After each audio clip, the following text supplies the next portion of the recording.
Isso que você está vendo é um corte de uma live. Então, caso você tenha curiosidade ou só vontade mesmo de ver ao vivo, link na descrição, fechou? Todos os dias, 8h30, exceto quarta e domingo. Te vejo lá. Vamos começar.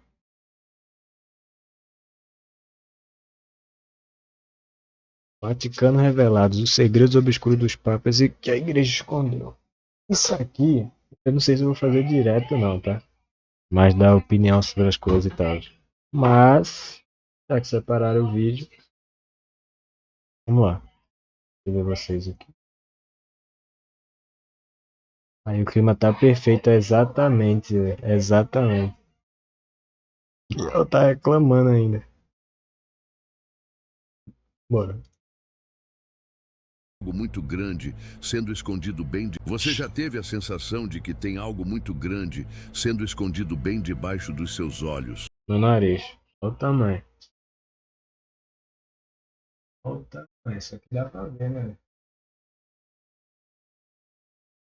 Por séculos. E se eu te dissesse que dentro do Vaticano existem histórias tão bizarras, tão chocantes, que fariam até o mais cético repensar tudo o que acredita? O que a igreja não quer que você saiba está prestes a ser revelado. E não estamos falando de teoria da conspiração, mas de fatos históricos que foram empurrados para debaixo do altar. Neste vídeo, você vai descobrir os bastidores sombrios do papado, escândalos Papado. reais, lutas por Papado. poder e decisões que mudaram o rumo da humanidade sem que a maioria sequer percebesse. Então, antes de mergulhar nessa investigação profunda, já confere se você está inscrito aqui no canal e deixa seu like para ajudar esse conteúdo a alcançar mais gente. Porque o que você vai ouvir agora, poucos têm coragem de contar. Ô caralho.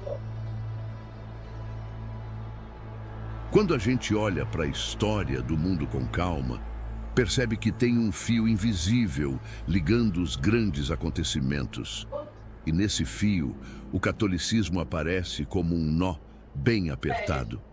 Lá no comecinho, depois que Jesus foi crucificado, surgiram várias ideias sobre como seguir os ensinamentos dele, mas uma delas se destacou.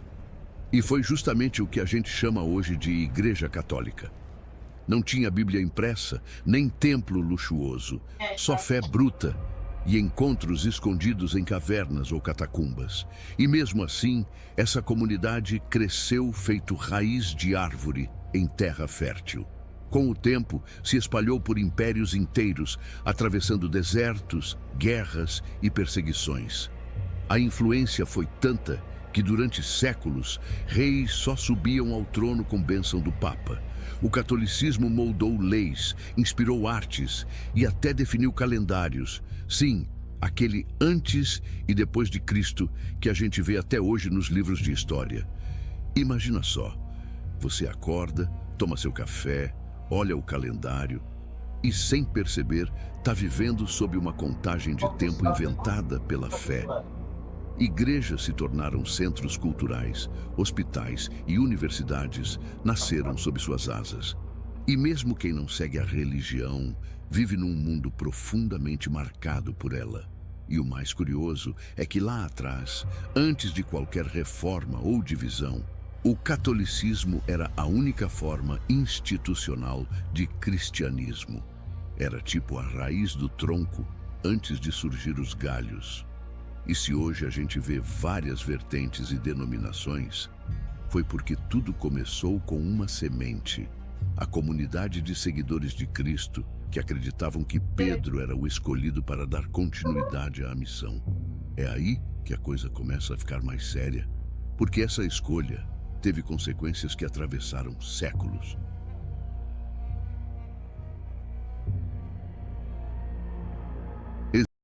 Nossa, que ele rapidinho. O negócio que ele falou aqui, eu acho errado. Sempre achei errado pra caralho. Até tem novela, tem filme, tem série que conta coisa antiga e tal. É esse negócio da igreja ter a ver com trono. Tipo, esse negócio de fé. Se a pessoa não for uma pessoa tão centrada assim, tipo, na vida dela normal, uma pessoa normal, uma pessoa normal, e me arrependi de ter ido no mercado, é a preguiça. Já já eu falo disso aí, tá? Peraí. É tipo, a igreja ditar quem vai pro trono. Então, tipo, você pegar um cara que ele não vai ajudar em porra nenhuma o reino, nem nada. Ele só quer estar ali pro luxo dele e só. Ele quer ter poder, mas ele apoia a igreja. Aí a igreja vai lá e bota ele. Tipo, ele vai arruinar tudo, mas ele não. Ele é. Ele tá falando que ele é católico? É.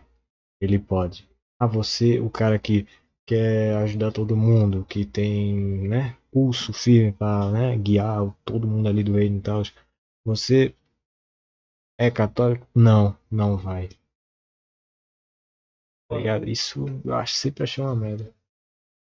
A decisão do Papa muitas vezes vale mais do que a do líder do país. Vaticano, por exemplo, deve ser assim, né, velho? Não sei muito sobre o Vaticano, não. Me arrependi de não ter ido no mercado. Ó, um negócio que eu tava até pensando esses dias aí, né, que eu vou falar rapidão, só porque tu falou isso aí. Preguiça custa caro. Preguiça custa muito caro. E eu percebi isso quando eu tava. Tô ainda, né? Eu tava esses dias querendo postar as coisas, querendo fazer coisa nova, querendo liberar até armazenamento do PC para trazer mais coisa, sendo que eu tava com preguiça de editar vídeo. Só que ele tava custando mais de 4 coisas que eu queria fazer e eu não tava conseguindo carro de uma. Preguiça. Tu aí, queria ir no mercado, porque queria comer, não sei o que, assistindo e tal, e não foi. Aí agora tá aí na vontade e não tem, porque preguiça. Tá custando pra você. Você ficar na preguiça, preguiça não precisa nem ser baianando assim. Pra você ficar na preguiça, sempre vai custar alguma coisa. Sempre. E nada a ver com isso aqui, é mais pelo que tu falou aí mesmo. Existe uma cena curiosa nos evangelhos que, de tão simbólica, virou a espinha dorsal da autoridade papal. Jesus olha para Pedro, um pescador impulsivo e cheio de falhas, e solta uma frase que mudou o rumo da história. Tu és Pedro, e sobre esta pedra edificarei a minha igreja. A partir daí, a tradição católica passou a entender que Pedro foi o primeiro líder da igreja, ou melhor, o primeiro papa, não por mérito humano, mas por escolha direta de Cristo. E isso, convenhamos, carrega um peso imenso, mas não para por aí. A continuação da passagem, onde Jesus entrega as chaves do reino dos céus a Pedro, foi interpretada como um sinal de autoridade espiritual e até política. A imagem é forte. Alguém que tem as chaves pode abrir ou fechar, permitir ou impedir, guiar ou repreender. E foi assim que se formou a figura do pontífice, aquele que constrói pontes entre o céu e a terra. Um papel que, na prática, ultrapassa o altar e influencia na vida de milhões, direta ou indiretamente. Afinal, quem nunca ouviu falar do poder do Vaticano? Claro, muita gente debate essa interpretação até hoje.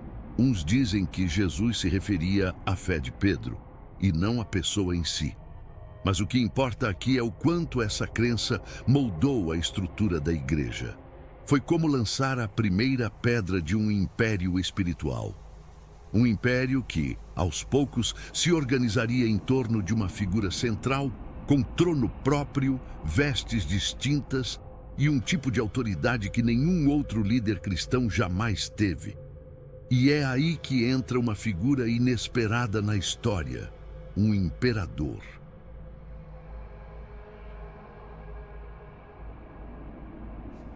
Foi no meio de batalhas políticas e choques de poder que surgiu uma figura improvável para consolidar a autoridade papal: o imperador romano Constantino.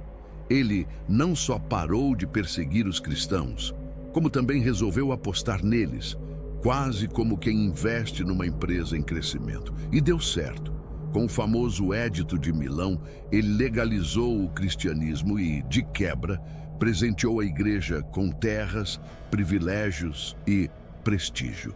Era o início de uma aliança que mudaria completamente o curso da fé cristã. A coisa ficou ainda mais simbólica quando ele ordenou a construção da Basílica de São Pedro, bem no local onde, segundo a tradição, o apóstolo foi martirizado.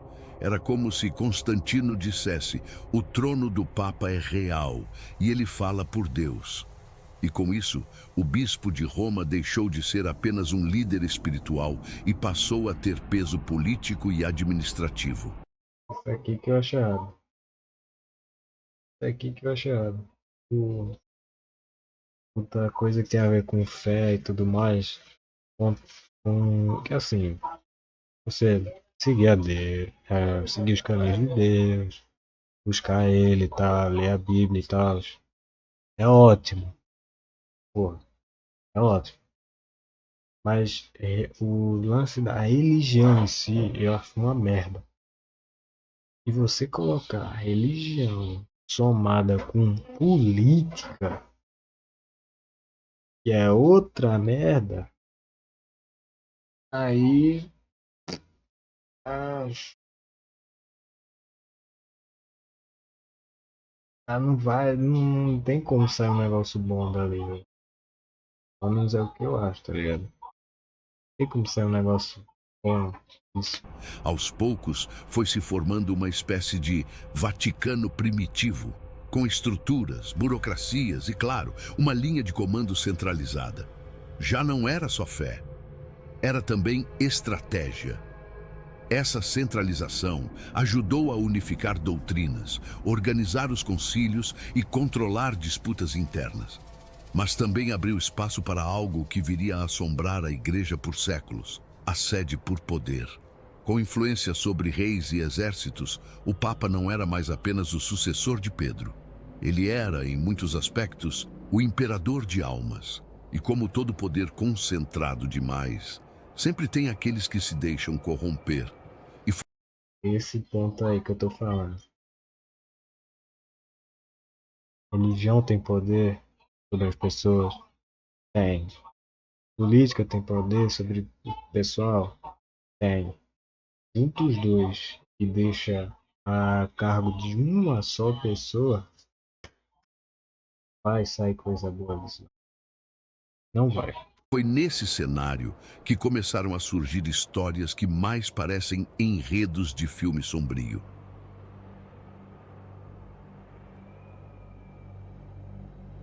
Se você acha que os bastidores do poder hoje são cheios de intriga, Olha, em minha defesa, eu esqueci de mandar a história. É, né, bicho? É. Eu mando mensagem meio-dia e pouco pro cara. Aí ele já manda. Aí ele vem responder 1 hora da tarde. Quase 1 hora depois.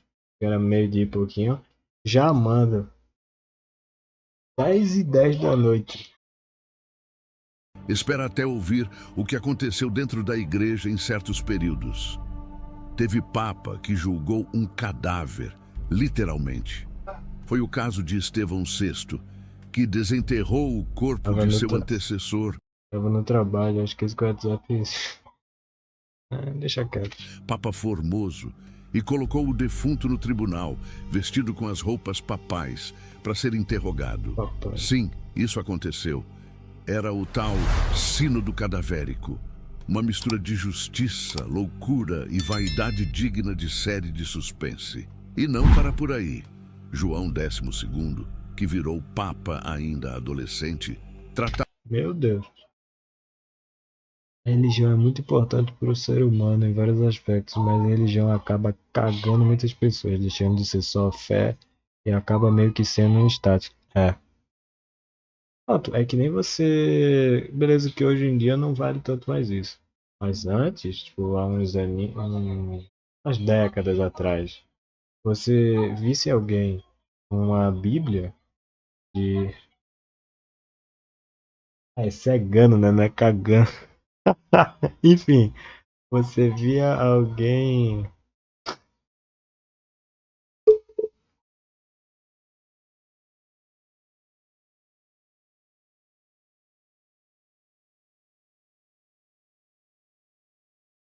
Posso terminar? Cara, você via alguém com a Bíblia embaixo do braço? Se não, aquela pessoa é uma pessoa do bem. Né? Uma pessoa do bem, uma pessoa direita, né? Deixa ela ler. Tipo, até ladrão, pô, ia roubar a pessoa. Não, tá com a Bíblia, não. Tá ligado? Não vou mamar ele não, porque ele é de Deus ali, ó. Tá com a Bíblia e tal. Desculpa, não sei o que, e ir embora. Hoje, você vê a pessoa, sei lá, no domingo na igreja e de segunda a sábado, baile funk, usando droga, dando culpa a todo mundo. Então, tipo, hoje, até isso é meio foda-se, tá ligado? Às vezes a pessoa que tá indo pra igreja e tem esse status de evangélico, católico, sei lá o que, é pior que uma pessoa que nunca pisou, nem batizada é essa, cara, sabe? Pô, mas se cagando foi. O Vaticano como uma espécie de palácio de festas, e não das discretas.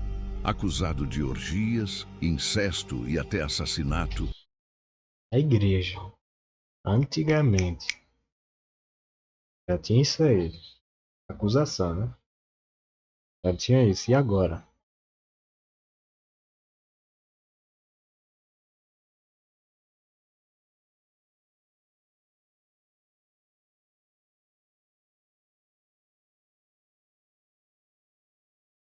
Pode ficar só ouvindo, pô. Valeu aí. Negócio de amar aí, você se controla que tem alguém que pode querer lhe matar aí. ele transformou o trono papal num palco de escândalos tão pesados que até os aliados mais fiéis se afastaram. Já Bonifácio VIII, em outra época, se envolveu numa treta feroz com o rei da França. Foi acusado de heresia e até de negar a existência. Banido, bloqueado, silenciado. Não, deixa ele aí. Né? Tô defendendo não, tá? Defendendo não, mas deixa ele aí, pô. Deixa o bichinho, sabe? Do inferno, o que, ironicamente, parecia o lugar que ele próprio havia criado ali na Terra. A linha entre sagrado e profano começava a ficar perigosamente borrada. Esses episódios mancharam profundamente a imagem da igreja. E o mais chocante é que esses papas não eram figuras secundárias. Eram os homens mais poderosos do cristianismo na época. O que nos leva a refletir: quando o sagrado se mistura com a sede de poder, Tá o que merda. realmente prevalece? Fé ou ambição? Sempre ambição. Sempre. Não, deixa o cara. Já que ele vai ficar só escutando, vou facilitar a vida dele silenciando ele do chat. Deixa ele, pô. Esses escândalos, Voltando aqui, né? Cadê?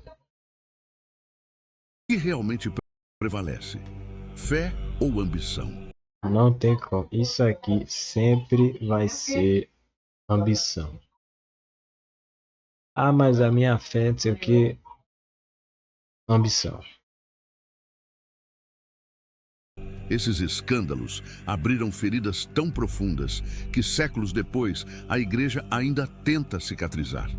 E foi justamente essa necessidade de reparação Puta que pariu, mas isso aqui. Entrar na igreja tem que sair atacar fogo. que fez surgir uma mudança de comportamento. Proibir palavras amorosas direcionadas ao streamer. Caralho. Mas nem receber um carinho do meus fãs. Depois de tanto escândalo, não dava mais para esconder a bagunça debaixo do tapete do Vaticano. A imagem da igreja, antes símbolo de moral e espiritualidade, começou a rachar. E feio. A confiança do povo foi minando, os sermões já não tocavam tanto, e até os fiéis mais devotos passaram a questionar. Era como ver um farol se apagando em meio à tempestade. E quando isso acontece, ou a estrutura desmorona, ou alguém decide reconstruí-la tijolo por tijolo. Foi aí que a igreja resolveu trocar o tom. Em vez de discursos autoritários, passou a adotar uma postura mais administrativa, mais preocupada com a organização interna e com o bom exemplo externo. Os papas começaram a agir como gestores espirituais. Mais cautela, menos ostentação e uma tentativa sincera de reconectar com o povo. Um exemplo interessante é o Concílio Vaticano II, que rolou nos anos 1960, onde várias reformas foram discutidas, como o uso da língua local nas missas. Isso abriu uma porta para o fiel entender o que se passava no altar, e não apenas seguir no automático. Mas é claro, o caminho de volta à confiança não é rápido. É como recuperar a fé em alguém que te traiu. Isso aqui é. Isso aqui é foda. Leva tempo, exige esforço e, principalmente, mudança real de comportamento. Muitos passaram a olhar para aquela igreja com desconfiança, mas ainda assim, alguns papas começaram a se destacar por uma postura mais próxima do povo, mais humana. E aí, no meio dessa transição delicada, surgiu uma figura que brilhou como poucos e virou praticamente um popstar da fé. Papa moderno, velho. Tudo que é moderno. Mas amor eu quero é da minha mulher. Não é minha mulher. Puta que pariu, velho. Quando João Paulo II assumiu o papado, parecia que o Vaticano estava tentando virar uma página, e virar com estilo. Ele não era só um líder religioso, era uma presença global. Visitava países como um chefe de Estado, sorria para multidões, falava vários idiomas e até se encontrava com líderes de outras religiões. Para muita gente era como ver um papa com alma de diplomata e carisma de artista. E não por acaso, ele usou a mídia como poucos. Foi um dos primeiros a entender o poder da televisão na evangelização. Depois dele veio Bento XVI, que assumiu um desafio complicado: manter a tradição sem parecer distante. Mas seu papado foi sacudido por escândalos, especialmente os relacionados a abusos cometidos por membros da igreja. A pressão foi tanta que ele fez algo inédito em séculos: renunciou. Foi um choque para muitos e uma revelação para outros, a de que até o trono de Pedro pode não suportar tudo. Esse gesto abriu espaço para uma transformação ainda maior, porque logo depois viria um papa que ninguém esperava. Francisco chegou quebrando protocolos. Recusou a mansão papal, dispensou o anel de ouro e preferiu andar de carro simples. Começou a falar de temas que antes eram tabu: pobreza, meio ambiente, empatia com os marginalizados. Ele não queria ser tratado como rei, queria ser chamado de Padre Francisco. E pronto. Essa humildade conquistou milhões, inclusive gente que já tinha virado as costas para a religião.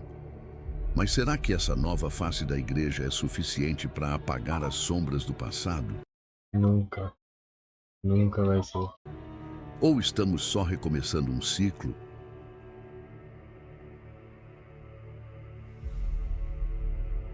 No fim das contas, o que essa história toda revela não é só sobre papas, igrejas ou disputas de poder, é sobre o ser humano. Porque quando colocamos alguém num pedestal, seja espiritual ou político, damos a essa pessoa não só autoridade, mas também tentações.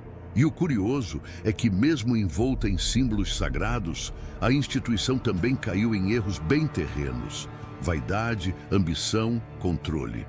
Parece até um espelho da própria humanidade, buscando luz, mas tropeçando na sombra. É fácil olhar para trás e apontar os absurdos. Difícil mesmo é olhar para dentro e se perguntar: será que a gente também não delega demais a nossa fé, esperando que alguém pense por nós? A verdadeira espiritualidade, talvez, não esteja em seguir cegamente uma figura ou tradição, mas em manter o próprio coração aceso, mesmo quando o mundo lá fora parece desabar. E isso vale para tudo: família, trabalho, política e, claro, religião. O desafio está em manter os pés no chão, mas o espírito lá no alto. Essa reflexão não é um ataque, mas um convite. Um chamado para a gente entender como o passado ainda ecoa no presente e como o sagrado não está só em templos, está na forma como a gente vive, trata o próximo e cuida da própria alma. E quando a gente começa a enxergar por esse ângulo, surgem perguntas que vão muito além do Vaticano. Perguntas que talvez levem a respostas que a própria Igreja ainda tenta esconder. Agora me diz, depois de conhecer essas revelações, você ainda acredita que toda instituição que fala em nome de Deus age realmente em nome dele? Escreve aqui nos comentários o que mais te surpreendeu, ou o que você acredita que ainda está sendo escondido. E se esse vídeo te fez pensar de um jeito diferente, então você precisa ver o próximo que está aparecendo na sua tela agora. Ele vai aprofundar ainda mais essa jornada de descobertas que a maioria das pessoas nem imagina que existe. Não esquece de se inscrever no canal, ativar as notificações e compartilhar esse conteúdo com alguém que precisa abrir os olhos. Eu sou o Mentes Despertas e a gente se encontra no próximo Despertar. O vídeo é legal. É legal. Interessante, interessante. Ó, essa perguntinha dele no final aqui, de achar que, né, tudo isso aí, né, é, realmente é voltado só para Deus, cara, eu acho que não. Acho que não, porque principalmente Igreja Católica tem muita coisa que se você parar para ver é até simples e é até simples por certas coisas e eles não seguem. Tipo, tem coisa que tá exatamente na Bíblia e eles não seguem. E, né, tem isso que a Igreja Católica tinha um poder do caralho lá atrás, ainda tem, só que bem menos do que antes. Pô, bem menos do que antes, mas mesmo assim ainda tem, né, sua influência ali. Pronto, tipo o lance de idolatria. Tá na Bíblia. Idolatrar a imagem. A Igreja Católica é muito mais voltada para Nossa Senhora. Vou chegar aí.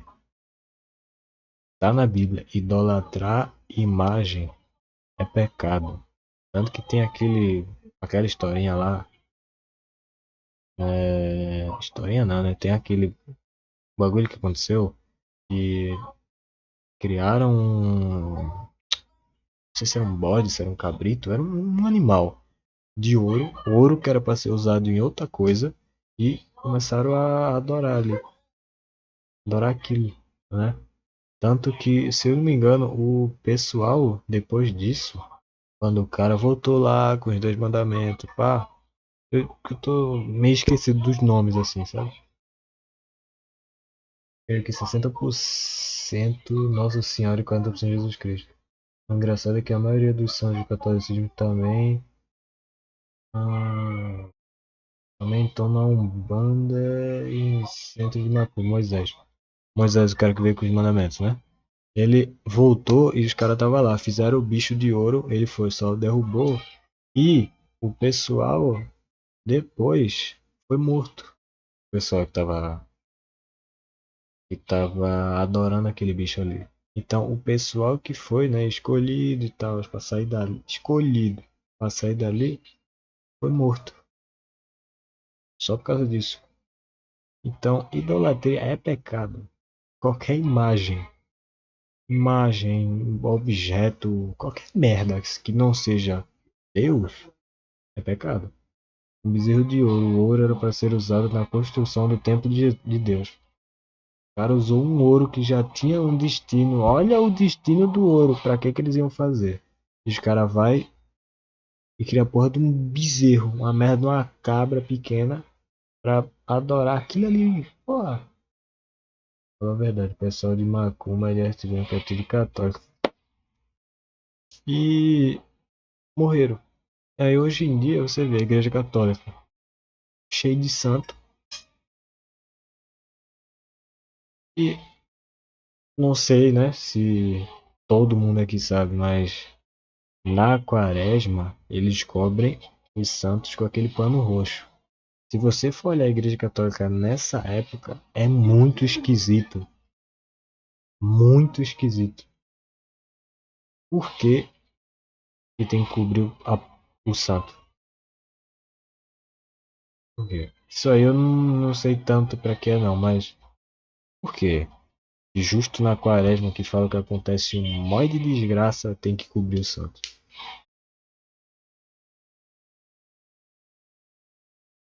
Idolatria, tá. Outro bagulho. Tá literalmente na Bíblia.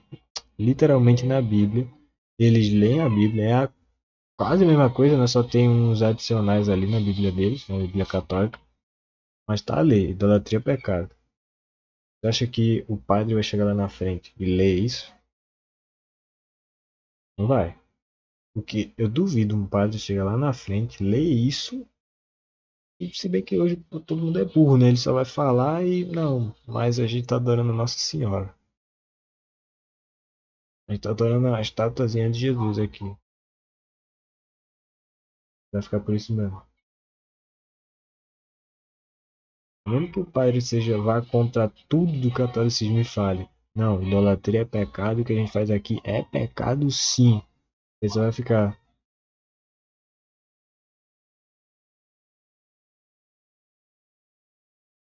E cobre na quaresma por conta do luto. Não é pelo luto não, viu? Não é pelo luto não. Eu esqueci bem o motivo, mas eu sei que por luto não é não. Simbolismo a morte e a ressurreição de Cristo. Eu tenho certeza que não é por isso, velho.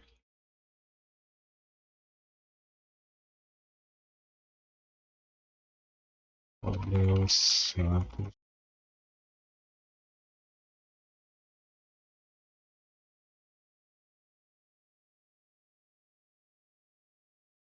É, que bagulho feio do caralho. A tradição de cobrir os santos durante a quaresma é muito antiga. Para entender, é preciso primeiro entender o que significa as imagens na igreja. Não. Antes da quaresma e sobretudo na Semana Santa, estamos querendo representar que antes deles viverem o mistério da glória com Cristo, passaram pelo mistério da dor, do sofrimento e da morte de Jesus. Os santos não são cobertos como se Os santos não são cobertos como sinal de luto, mas sim como sinal de mistério de solidariedade e união profunda ao mistério da paixão do Senhor. Nós os cobrimos dando um ar pesante ao espaço litúrgico nada alegre, pois agora é tempo de pensar na paixão do Senhor. Não é por luto. Não é por luto. Isso fica ainda mais claro quando, no canto da glória de Vigília Pascal, vemos cair os panos roxos de volta à alegria. Pois no lugar daquela cor pesada e triste aparecem de novo as imagens coloridas e bonitas, sinais de quem viveu com Cristo, tendo passado pela sua cruz de união a Deus. Em união a Ele. Tá? Pô, é muito feio isso, cara. É muito esquisito. Tipo, nossa aqui. Essa aqui, velho.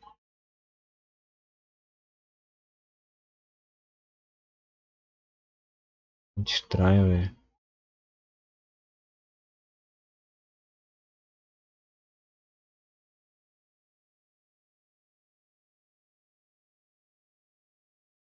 Principalmente esse meio aqui, tá ligado?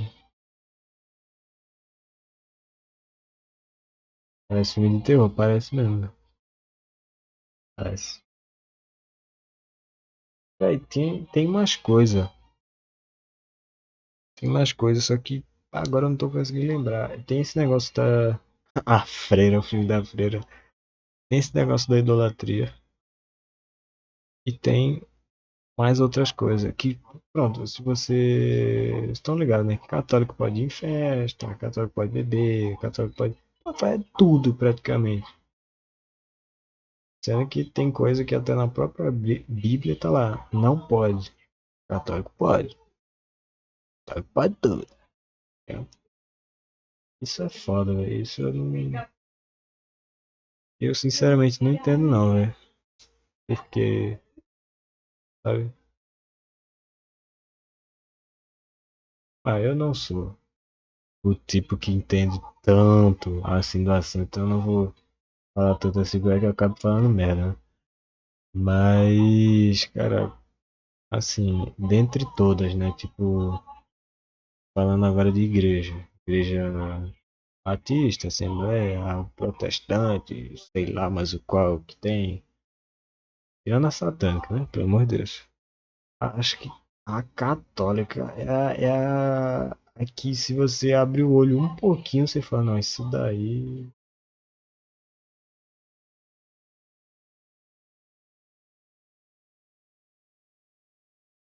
Porra,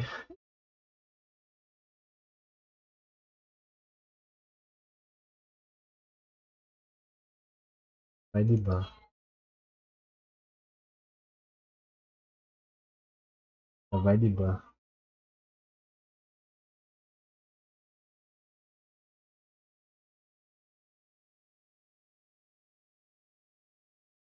Vai de bar, filha da.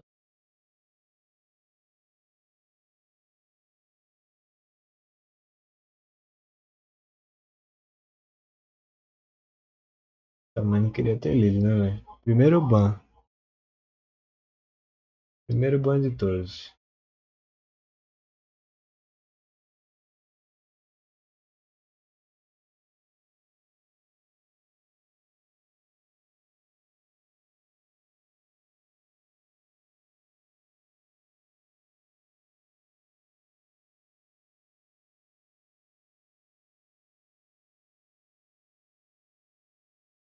Primeiro de muitos. Depende.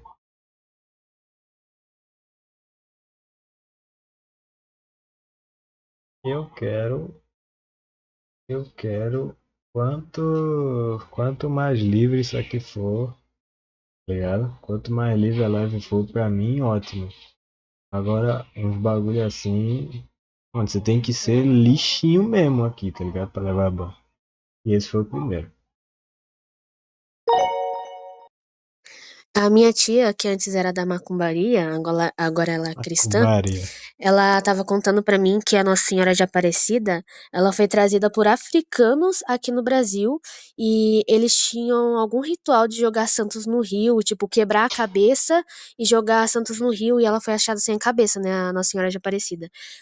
E os caras acharam lá a imagem dela no rio, e se eu não me engano era um rio que não dava peixe, que começou a dar peixe por causa de não sei o que, eles acreditavam que era a santa e começaram a adorar ela. E tipo, é um santo pagão que foi trazido por uma cultura africana, né? Pela religião afro não sei o que, afrodescendente, eu acho que fala. E os caras começaram a adorar por causa disso. É mais ou menos essa história, eu não lembro. Tô mandando áudio porque eu tô com preguiça de escrever e essa bosta só tem 1 minuto também, então é mais ou menos isso. Tá ligado que África não é, né? Outra coisa, se você para pra ver, né? Os caras, fome, não sei o que. Nossa, sofrem. Só que olha o que os caras adoram, né, velho?